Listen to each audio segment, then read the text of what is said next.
So I'm going to take a quick dive into an old sketchbook that I started 5 years ago, almost to the day when I started to get back into animation. I started to keep a sketchbook, and what I tried to do was to draw every day. This is from life. This was our garden at the time. And if you see the date there, it is the 26th of, what is that, September 2019. So it's the 1st of October now. So it's almost a year. A year, what am I talking about? Almost 5 years to the day. That's when I dived back into animation.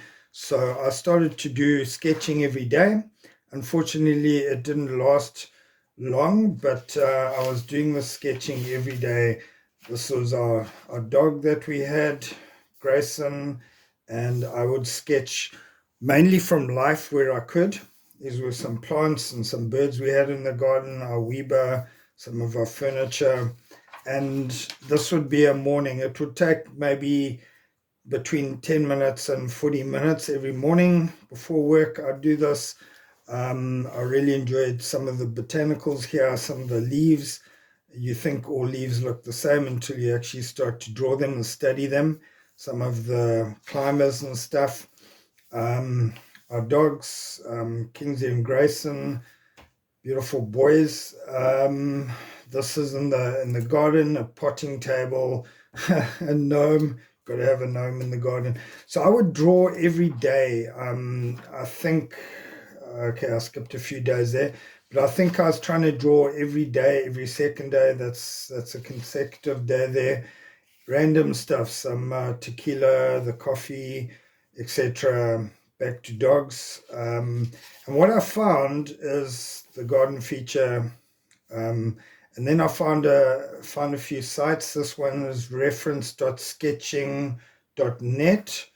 I haven't used these in years, but these sites that I found were really good because you can set them to to flash if you want to draw, in this case, animals or birds or people or architecture or whatever. You can do all the settings and then also set them up to show you an image for, say, a minute or 30 seconds or 5 minutes. And these websites that do this, I can highly recommend. So I went through a stage where I was using reference from sites.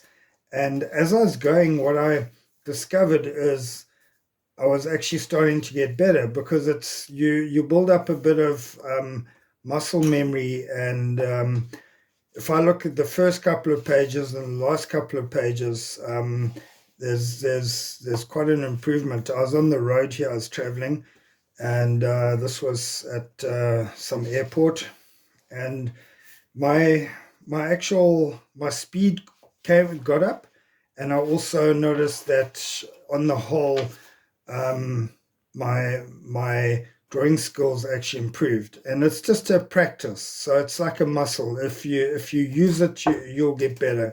And I realized, I'm a illustrator by profession, I spend a lot of it on the computer, and I don't actually draw much, which sounds ridiculous seeing I illustrate. But I'm a very mostly technical illustrator, so I don't draw live things like this. I illustrate technical stuff, a lot of science and biology and stuff like that. So I had to get back into my drawing. I had to uh, get my skills back up, or my muscle memory, if you want to call it, back up. And so this is what I was doing.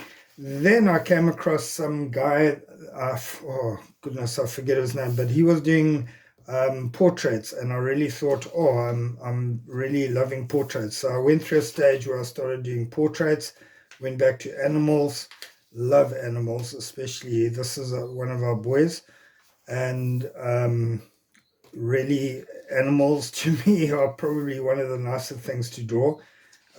Challenging, but pretty nice. Um, that still stands out. It's a foreshortening. When something's coming at you, that's probably one of the harder things to get right, and I definitely didn't get that right. Um, and then I started adding a bit of color. I was going through a stage where I've just pasted these into the sketchbook. I really thought I wanted to do a lot more um, in the portrait field here. Some exercises I was doing, breaking down the face, etc.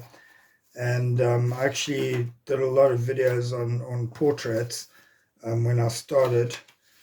I need to look them up again. I have no idea what happened to them. But this is where I was heading, and this was it's now 6, 7, 8 months later. So all this is about 8 months. So I started with a bang, and then I wasn't doing it every day. I was doing it every now and then. So some random stuff thrown in here. So what I'm just showing you is what a lot of artists have several sketchbooks that they keep. I unfortunately have my stuff all over the place, but this was the beginning of one of them, and then I got the rest of it is all technical stuff. But so I only got about, goodness, not even, probably a third of the way into the small skin on sketches, and then I went into other stuff, and most of my stuff is I'll go through this in a separate video, but most of my stuff I just draw on printing paper. So I haven't kept many of these moleskins. I haven't created them. I'd love to have a pile by now, or a couple of piles, but that's my sketchbook, or as far as I got in my sketchbook.